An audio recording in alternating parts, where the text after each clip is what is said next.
Dans le chapitre précédent, vous avez vu comment créer des objets avec deux approches, le constructeur ou Factory. Et bien maintenant, nous allons entrer dans la gestion du temps et des opérations longues en JavaScript. Donc deux outils clés, on les a déjà entendus, on l'a déjà vu dans des cours précédents, eh bien les générateurs et les fonctions asynchrones. Commençons par les générateurs. Eh bien, ce sont des fonctions assez particulières que l'on va déclarer avec fonction étoile. Elle ne va pas s'exécuter d'un bloc, au contraire, elles peuvent être suspendues avec le terme yield, puis reprises bien sûr plus tard.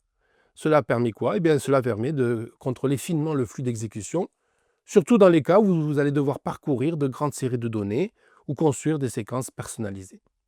Donc, dans le chapitre, vous allez trouver plusieurs exemples, comme d'habitude. Reproduisez-les dans votre éditeur, testez-les, faites appel à .next pour voir comment yield va libérer une valeur.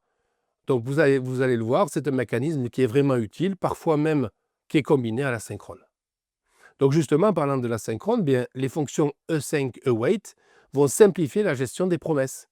Une fonction async va retourner toujours une promesse, et avec await, eh bien, vous pourrez mettre pause à l'exécution le temps qu'une promesse se résolve. Cela va rendre le code vraiment plus lisible, comme s'il était synchrone, tout en restant non bloquant.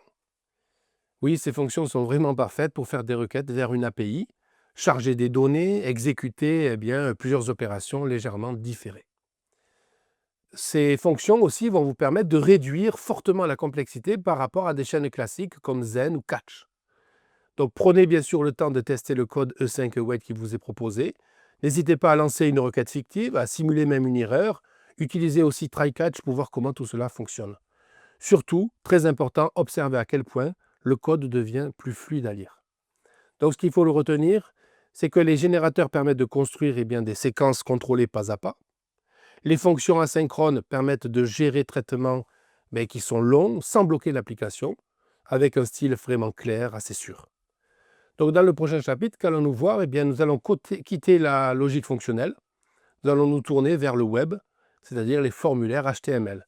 Vous verrez comment JavaScript peut capturer les entrées utilisateurs, valider les données et les traiter sans rechargement de page.